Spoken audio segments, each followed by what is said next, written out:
How's it going, everyone? It is Skullzi here with the latest and the greatest gaming news. And today is a very special day because a brand new Todd Howard interview just dropped, and this is a pretty lengthy and interesting one. Todd Howard talks about the future of Bethesda after this Microsoft acquisition, and his words actually seem to be a bit more optimistic in regards to future exclusivity. He doesn't seem to think that there may be quite as many exclusives as people may think, and today I'm going to break this entire interview down for you all while focusing on the major important bits of information. So prepare yourself for Todd time. What time is it? Game design time. What time is it? Never a late time. What time is it? Say his name time. It's Todd time. Todd time.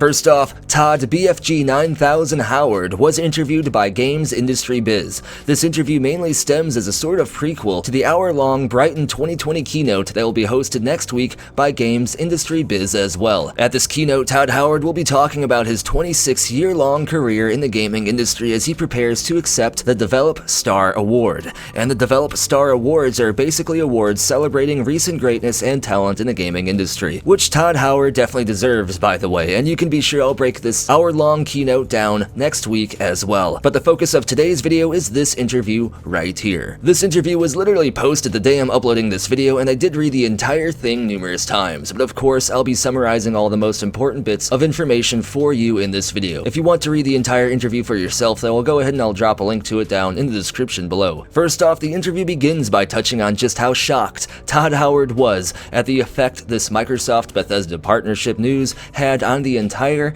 gaming community. He said he wasn't expecting it to be as big as it was, but for the most part he believes the community response was more or less positive. The article then talks about how some fan reactions were not so positive, including people getting upset over the possibility that Starfield or The Elder Scrolls 6 could be Xbox exclusive, which is a pretty fair thing to get upset about because, in my opinion at least, it's totally possible. But then in an interesting turn of events, the article called those worries both daft and unreasonable, which is actually quite a surprise as most journalists run wild with the idea that all future Bethesda games will indeed be Microsoft exclusive, even though that hasn't been confirmed yet. And while that is indeed possible, it's just different, I guess, to read an article claiming that that is both stupid and unreasonable. Personally, I have to take the position of a journalist, which is I gotta go off like what the actual confirmed statements are, and there has been no confirmation one way or another of definite Bethesda and Xbox exclusivity. Do I think it's gonna happen? I do. To a certain degree for sure, if not like complete exclusivity for some games, but either way, that's not the focus of today's video. Let's move on and continue breaking this interview down. Todd continues to say he is overall pleased with the response the gaming industry and community had to this acquisition. He says he doesn't think this is any sort of issue in regards to a potential monopoly in the gaming industry, as some people claim a larger company like Microsoft growing even larger by acquiring a huge company like Bethesda could actually be bad for the gaming industry long term. But Todd Howard doesn't seem to think so. It could be he is just saying this because he wants to downplay any potential negatives this purchase could have, because this acquisition is still being looked into by the US government, and they ultimately get to make the final decision about whether or not the deal will go through. The government tries to stop any huge monopolies that could be detrimental to any industry, only this situation doesn't seem to be anything that personally Todd Howard thinks the government would interfere with, and I kind of agree with him here, although I'm definitely not an expert in acquisitions by any means. Todd Howard then states that this partnership, or whatever, with Microsoft has been basically going on for some time now unofficially, and they've always had a very close working relationship anyway, which is something that he said in previous interviews here recently. He even touches on exclusivity a bit by saying as far as he is concerned, nothing will change there, as they have always operated on a case-by-case basis in terms of Microsoft exclusivity as it is even before this acquisition. He even later cites in this interview that Morrowind was exclusive to Xbox, Oblivion was for some time as well, and even DLC for Skyrim, for example, and that kind of stuff is going to continue on after this acquisition. It'll still be a case-by-case basis, at least according to Todd Howard right now. Bear in mind, this deal still isn't finished yet, so everyone's words here are going to be chosen very carefully. Todd continues by saying that Bethesda will actually be giving up very little in this deal, even in terms of exclusivity. Microsoft is even going to allow ZeniMax and Bethesda Softworks to continue to publish their own games, which is different from other acquisitions like Double Fine productions, so that goes to show you even further just how different Microsoft may be treating Bethesda and how much leeway they will actually give them. At least that's the tone of this interview.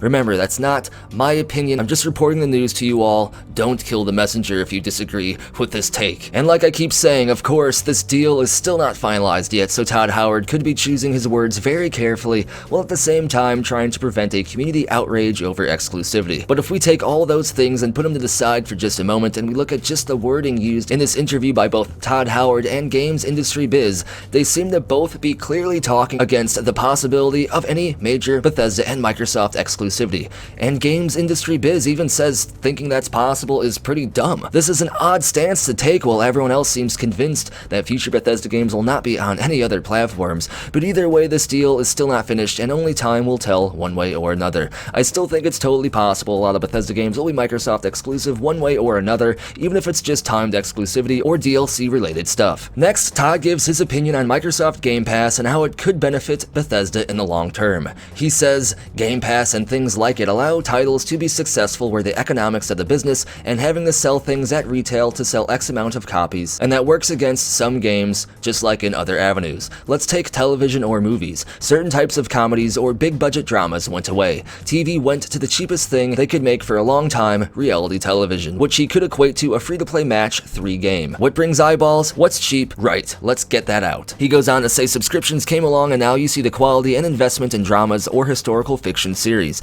That's where creators are able to go and create these things people want, and it makes sense for everybody. The people paying the bills, the people creating it, and the people consuming it. That's what we see happening with games with things like Game Pass. The IPs you mentioned, like Wolfenstein or Prey, I can't speak to the ones I don't personally work on, or even other people's, but take classic adventure games. They now have real life and a real chance inside a service like Game Pass. Those are games that really don't make a lot of economic sense at $60 or maybe even at $30 if someone's going to play it for 5 or 6 hours, but in a system like Game Pass it makes complete sense. It drives a lot of people saying, hey, I got to experience that and I wouldn't have any other way, and the creators got to make it without the burden of, will this be successful? Will we get to make another one? Todd says he's extremely optimistic about what something like Game Pass brings, not just to people playing it, but to creators being unbridled in terms of what they can create now. And that makes perfect sense, and I actually didn't see things this way until Todd Howard kind of laid things out like this. And as you can see, Todd Howard thinks Game Pass is a great opportunity to free the developers from being as constrained by the economic side of game development, so they can feel more free to create the games and types of experiences that they want to create.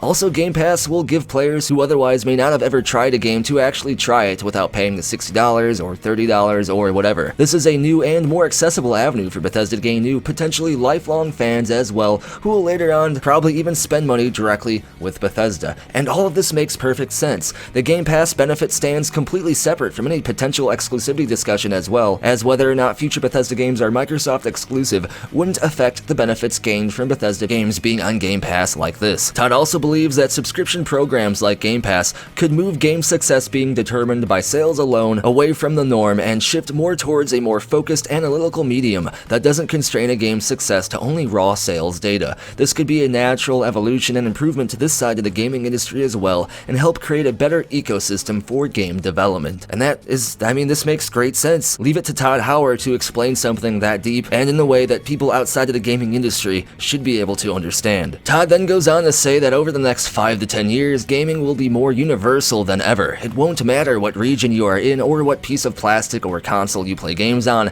He believes everything will be more accessible to everyone, meaning full crossplay and essentially no exclusives. And this exact thing is what Microsoft has actually been working towards as well. Microsoft is all about making gaming one ecosystem, which any other journalist will tell you for the most part about this up-and-coming next generation of gaming, at least for Microsoft and Nintendo in some ways now. And all of this goes directly against what Sony has been trying to do. Microsoft has been fighting for crossplay for years now, while Sony has been fighting against it. Sony seems to be getting left behind in the times a bit here, and I think that this Microsoft and Bethesda partnership or acquisition or whatever it is may be one of the main things that pushes Sony to join the rest of the gaming industry in terms of making gaming more accessible to everyone. Not everyone is about these exclusives anymore. All exclusives do is draw imaginary lines in the sand and keep a certain portion of the gaming community away from enjoying content. That's why I hope we won't see much exclusivity in this Bethesda Microsoft acquisition. However, that's probably not going to be the case. Either way, I hope it pushes Sony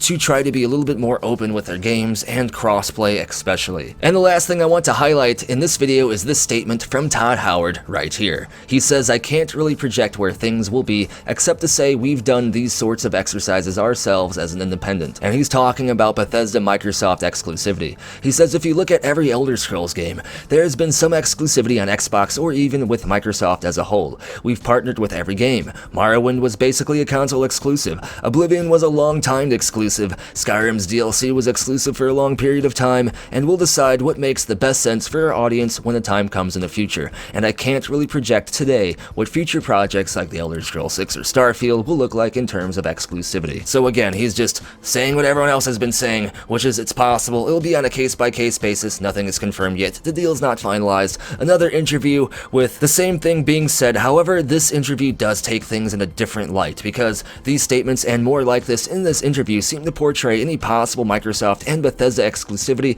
in a totally different light compared to other interviews and articles. But regardless of the wording used here, what it all comes down to is that everything will still be on a case-by-case basis, which is something that, according to Todd Howard, Bethesda has been doing already for quite a long time now in terms of Microsoft exclusivity. And after this partnership goes through, I'm almost certain we will see at least a moderate increase in Bethesda and Microsoft exclusivity, even if it's only timed exclusives or access to DLC first or something along those lines. But like I keep saying, only time will tell. Nothing is confirmed quite yet. You can't get mad at me for saying let's wait for official confirmation because, as you can see in this interview alone, the wording is kind of vapid here. It can go one way or another. I kind of think there will be exclusives, but let's just wait to see. I hope not. I guess Sony does have it coming though. But either way, these are the most important pieces of information there is to get from this interview. There is a little more to this interview about like the future of streaming in the gaming industry regarding Stadia and xCloud and stuff like that. And if you want to read that as well as the rest of the interview as a whole, there's a link to it down in the description below. But as always, what I want to know is what do you think about all of this? Let me know down in the comments below, and if you enjoyed the content, be sure to give the video a thumbs up and subscribe and turn notifications on by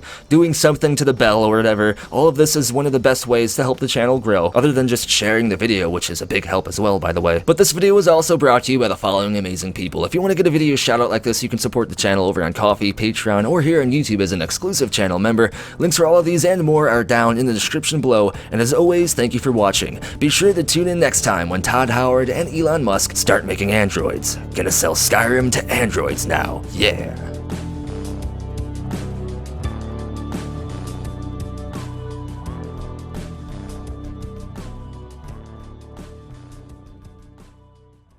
It just works.